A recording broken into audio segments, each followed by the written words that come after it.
함께 읽으실 하나님의 말씀은 열왕기상 18장 17절에서 21절입니다. 엘리야를 볼 때 아합이 그에게 이르되 이스라엘을 괴롭게 하는 자여 너냐? 그가 대답하되 내가 이스라엘을 괴롭게 한 것이 아니라 당신과 당신의 아버지의 집이 괴롭게 하였으니 이는 여호와의 명령을 버렸고 당신이 바알들을 따랐음이라. 그런즉 사람을 보내 온 이스라엘과 이세벨의 상에서 먹는 바알의 선지자 450명과 아세라의 선지자 400명을 갈멜산으로 모아 내게로 나아오게 하소서. 아합이 이에 이스라엘의 모든 자손에게로 사람을 보내 선지자들을 갈멜산으로 모으니라. 엘리야가 모든 백성에게 가까이 나아가 이르되 너희가 어느 때까지 둘 사이에서 머뭇하려느냐? 여호와가 만일 하나님이면 그를 따르고 바알이 만일 하나님이면 그를 따를지니라 하니 백성이 말 한마디도 대답하지 아니하는지라. 아멘. 3년 6개월 엘리야가 아합 왕에게 이스라엘에게 비가 오지 않을 것이라고 선언한 뒤에 이스라엘에 가뭄이 찾아온 시간입니다. 농업과 목축업을 주로 하는 고대 이스라엘 사회에서 3년 6개월 동안 비가 오지 않았다는 것은 매우 심각한 위기 상황이었습니다. 비가 내리지 않아서 더 이상 작물을 수확할 수 없고 비가 내리지 않아서 시내의 물이 마르기 시작하고 더 이상 가축에게 먹일 풀과 물이 없는 그런 상황이었습니다. 그래서 인간의 생존마저 위협받는 그런 상황. 나로서는 더 이상 어찌해 볼 수 없는 그런 위기 상황이라면 여러분들은 그 위기 속에서 무엇을 행하시겠습니까? 우리가 살고 있는 현대 사회는 엘리야가 생존했던 기원전 사회와는 분명히 다르지만 우리에게도 여전히 우리의 힘으로는 도저히 불가능한 일들을, 심지어 아주 절망적인 상황을 겪을 때가 있습니다. 그때 우리는 무엇을 해야 할까요? 하나님의 자녀인 우리가 해야 할 일은 기도입니다. 기도 외에는 할 수 있는 일이 없기 때문에 기도하는 것이 아니라 기도야말로 우리 그리스도인에게 주어진 가장 큰 능력이기 때문에 우리는 기도를 해야 합니다. 왜냐하면 우리의 기도는 세상의 주관자 대신 하나님을 향한 것이기 때문입니다. 여러분, 우리의 기도가 그렇게 강력한 것임을 여러분 굳게 믿고 살아가시는지요? 너는 내게 부르짖으라. 내가 내게 응답하겠고 내가 알지 못하는 크고 은밀한 일들을 내게 보이리라고 말씀하신 예레미야 33장 3절을 통해 하나님께서 우리에게 주신 말씀을 믿으십니까? 우리가 가장 힘들고 어려운 상황일 때 해야 하는 일은 바로 기도입니다. 그렇다면 이스라엘은 이 3년 6개월 동안 무엇을 했을까요? 이 길고 고통스러웠던 기간에 엘리야, 아합, 그리고 이스라엘이 무엇을 했는지 오늘 같이 함께 살펴보려고 합니다.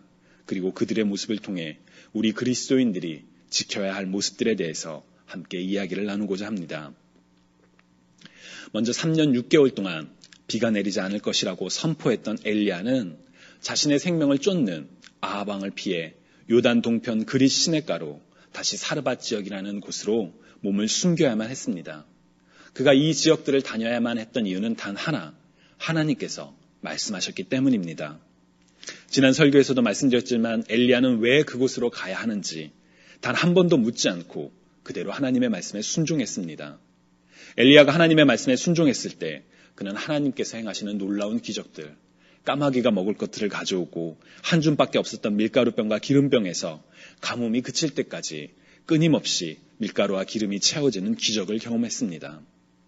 이 3년 6개월의 시간 동안 엘리야는 하나님께서 함께 하시는 놀라운 기적을 경험했지만 그렇다고 그의 모든 삶의 문제가 해결되었던 것은 아니었습니다. 엘리야는 여전히 도망자의 신세였습니다. 오늘 본문인 열왕기상 18장 7절에서 14절을 보면 엘리야가 아합 왕에게 나아갈 것을 왕의 신하였던 오바댜에게 이야기했을 때 오바댜가 엘리야를 간곡히 말리는 내용이 기록되어 있습니다. 엘리야가 숨어있는 동안 아합이 그를 죽이기 위해 모든 족속과 나라를 찾아다녔다고 오바댜는 이야기합니다. 아마도 엘리야도 그 사실을 알았을 것이라고 생각합니다. 오바댜가 엘리야에게 아합에게 나아가지 말 것을 간곡히 간청했지만 그는 그 이야기에 전혀 놀라지 않고 담대히 내가 섬기는 만군의 여호와께서 살아계심을 두고 맹세하노니 내가 오늘 아합에게 보이리라 라고 이야기하기 때문입니다. 이 엘리야의 믿음은 생각할수록 참 놀랍기만 합니다. 하나님이 가라고 했을 때 아무 말 없이 갔고 3년 반 동안 숨어 지내다가 다시 하나님께서 이제는 아합에게 가라고 했을 때 역시 아무 말 없이 순종했기 때문입니다. 오히려 그의 죽음을 걱정하는 오바댜에게 담대하게 자신이 아합을 오늘 만날 것이라고 이야기할 정도입니다. 뿐만 아니라 엘리야는 아합이 그의 삶을 위협할 때도 위축되지 않고 왕에게 대답합니다. 오늘 본문 17절을 보면 마침내 엘리야가 아합에게 나타났을 때 그는 이스라엘을 괴롭게 하는 자여 너냐? 라고 묻습니다. 이스라엘을 괴롭게 하는 자, 곧 이스라엘의 가뭄을 가져온 자가 엘리야라고 엘리야 한 사람으로 말미암아 온 이스라엘이 위기에 처했다고 그를 비난하는 장면입니다. 한 사람으로 말미암아 민족이 위기에 처했을 때 지도자가 택할 수 있는 방법 중에 하나는 그를 돌로 쳐서 죽이는 것입니다. 실제로 여호수아 7장 25절을 보면 여호수아가 하나님의 명령을 따르지 않은 아간에게 내가 어찌하여 우리를 괴롭게 하였느냐라고 질책하며 온 이스라엘이 그를 돌로 치는 장면이 나옵니다. 아합이 이것을 의도했는지 의도하지 않았는지는 분명하지 않지만 아합은 3년 6개월 동안 지속되었던 끔찍한 가뭄에 대한 책임을 엘리야에게 묻고자 했습니다. 이런 아합의 위협에 엘리야는 18절에 기록된 것처럼 이스라엘을 괴롭게 한 것이 아니라 아합과 아합의 아버지가 하나님의 명령을 따르지 않고 바알을 따랐기 때문이라고 답합니다.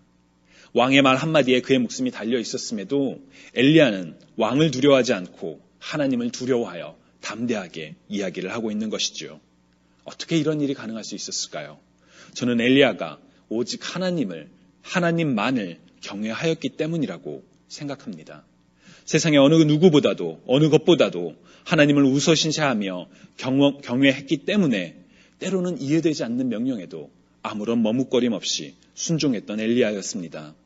하나님을 경외하며 순종했던 그 3년 6개월의 동안의 시간 동안 엘리야에게 겉으로는 은둔자의 삶처럼 보였을지 모르지만 그 안에서는 하나님을 향한 확신이 더욱 깊어지는 시간이었습니다. 그의 확고한 믿음은 이후 갈멜산에서 벌어지는 바알 선지자들과의 대결에서 더욱 분명하게 드러납니다. 바알을 따르는 거짓 선지자들 수백 명이 아무리 소리치고 자신의 몸을 자해까지 하더라도 번제물에 불이 붙지 않았을 때에 엘리야는 12개의 돌로 쌓은 번제단에 물을 붓고 또 부어 상식적으로는 도저히 불이 붙을 수 없는 상황을 만들고 그 가운데서 놀랍게 역사하시는 하나님의 기적을 증거했기 때문입니다. 그의 마음속에는 일말의 망설임이나 불안, 하나님에 대한 약한 믿음이 전혀 없었기 때문에 이런 도저히 일어날 수 없을 것만 같았던 일들이 일어났던 것입니다. 이 엘리야의 모습이야말로 그리스도인인 우리가 닮아야 하는 모습이라고 생각합니다. 그 믿음이 저와 여러분에게도 있기를 간절히 소망합니다. 엘리야처럼 고통과 위기의 순간에 하나님과 더 가까워지는 사람이 있는 반면 잘못된 방향으로 방황하는 사람도 있습니다. 바로 아합이지요. 아합이 3년 6개월 동안 무엇을 했는지는 성경에 구체적으로 기록되어 있지 않습니다. 다만 오베다가 이야기한 것처럼 그는 엘리야를 찾아 죽이기 위해 주변 족속과 나라의 사람을 보내어 끊임없이 엘리야를 찾았습니다. 그가 그렇게 했던 가장 큰 이유는 이스라엘에게 닥친 가뭄의 위기 속에서 하나님을 두려워하여 자신을 돌아보기보다는 오히려 다른 사람을 탓하기에 급급했기 때문입니다. 북이스라엘에 만연한 우상숭배에 대한 경고로 혹은 징벌로서 하나님께서는 엘리야에게 아합 앞에서 가뭄을 선포할 것을 명령하셨습니다. 만약 아합이 하나님을 두려워하는 자였다면 이 선지자의 엘리야의 경고 앞에 자신을 돌아봤었어야만 합니다. 하지만 그는 그렇게 하지 않았습니다. 뿐만 아니라 비가 오지 않는 기간이 길어지면 길어질수록 가뭄으로 인한 고통이 커져가면 커져갈수록 하나님을 두려워하여 하나님의 용서와 자비를 구했어야 했음에도 그는 오로지 엘리야를 찾는 데 급급한 모습을 보입니다. 자신의 잘못을 깨닫지 못하고 오로지 엘리야, 그가 이스라엘을 괴롭게 하는 자라고 착각했었기 때문입니다. 결국 아합은 하나님께서 가뭄으로도 깨닫지 못하는 이스라엘에게 보다 분명하게 하나님의 하나님 되심을 보여주기 위해, 증명하기 위해 엘리야를 보내사 갈멜산에서 바알의 선지자들과 대결을 벌일 때까지도 아합은 여전히 자신의 잘못을 깨닫지 못했습니다. 저는 우리에게 일어날 수 있는 여러 가지 위기 상황이나 고통이 모두 다 하나님의 심판이나 징벌이라고 판단하는 것은, 단정하는 것은 위험하다고 생각합니다. 우리 하나님께서 온 우주를 창조하시고 우리의 인생을 주관하시는 분이심은 분명하지만 우리에게 일어나는 모든 일들의 결과가 안 좋기 때문에 그것이 하나님의 심판이라고 단정하는 행위 자체는 너무나도 자기적일 뿐만 아니라 피조물인 인간이 창조주이신 하나님의 생각을 멋대로 판단하는 것이기 때문입니다. 그렇기 때문에 안 좋은 사고가 발생했을 때 이것을 하나님의 심판이요, 징벌로 판단하는 것은 바른 신앙이라고 할 수는 없습니다. 그러나 그럼에도 불구하고 우리에게 어떤 이해할 수 없는 일들이 발생했을 때 그것을 통해서 자신을 돌아보는 행위 그 자체는 바람직하고 또 필요하다고 봅니다. 왜냐하면 그 일이 하나님의 심판이 아닐 수 있는 가능성이 있는 것처럼 정말 하나님의 심판일 가능성일 수도 있기 때문입니다. 이해할 수 없는 일들, 인내하기 어려운 일들이 일어났을 때 하나님 앞에 엎드려 자비를 구하며 자신을 돌아보는 것은 우리 그리스도인들이 마땅히 해야 할 모습 중에 하나인 것이지요. 그렇게 하지 않는다면 우리의 모습은 열왕기 18장에 나오는 아합과 같은 것입니다. 3년 6개월이라는 긴 시간의 가뭄 속에서 아합은 자신의 잘못을 돌아보지 않았고 오로지 엘리야만을 탓했던 인물입니다.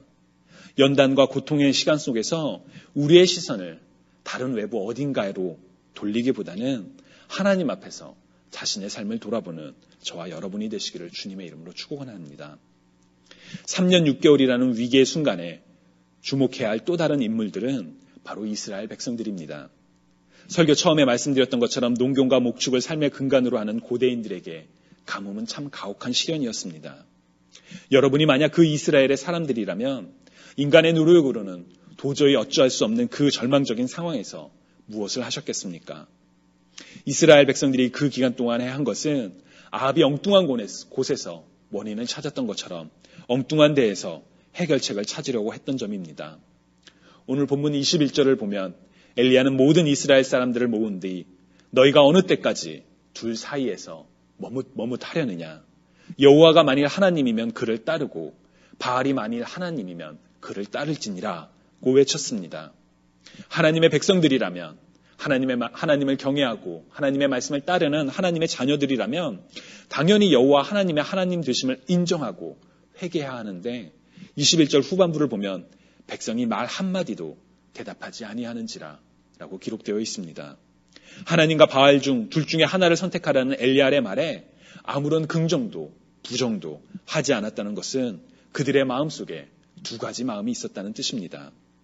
36절에 엘리야가 온 백성 앞에서 하나님께 기도할 때에 아브라함과 이삭과 이스라엘의 하나님 여호와여 라고 부르짖습니다.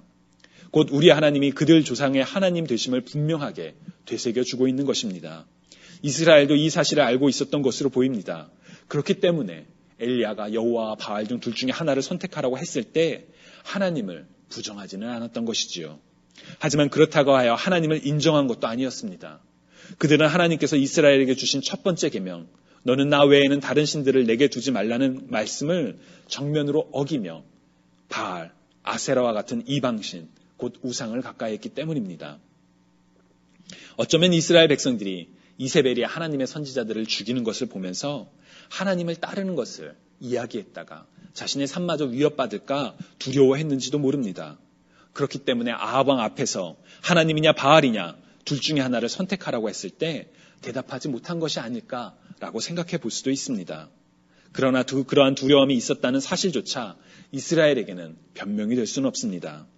하나님께서는 이스라엘과 첫 번째 맺은 계명으로 분명히 하나님만을 섬길 것을 명령하셨고 하나님을 경외하는 자들이라면 그러한 상황에서 지켜야 할 최우선의 명령이었기 때문입니다. 하지만 이스라엘은 그렇지 못했지요. 그들은 엘리야가 바알 선지자들과 대결했을 때 물기가 가득한 번제단에 하늘로부터 불이 임하여 번제를 사르는 것을 보기 전까지 하나님의 하나님 되심을 인정하지 못했었습니다. 엘리야를 보내신 하나님의 은혜로 말미암아 놀라운 기적, 곧 물이 흥건한 번제단 위에 불이 붙는 기적을 본 다음에서야 비로소 39절에 기록된 것처럼 여호와 그는 하나님이시로다, 여호와 그는 하나님이시로다 라고 고백하는 모습을 볼 수 있습니다. 바알과 하나님 사이에서 머뭇거리는 이스라엘 백성들에게 엘리야를 통해 이런 기적이 나타났던 것은 이스라엘로 하여금 잘못된 길에서 벗어나 분명히 하나님께로 돌아오게 하기 위한 하나님의 은혜라고 생각합니다.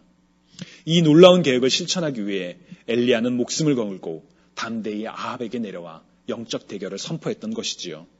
하나님께서는 믿음이 연약한 자들을 위하여 기적을 보여주시는 것은 감사해야 할 일들이지만 우리 그리스도인들이 마땅히 요구해야 할 일도 아닙니다. 왜냐하면 우리의 믿음은 보이기 때문에, 증명되기 때문에 믿을 수 있는 것이 아니기 때문입니다.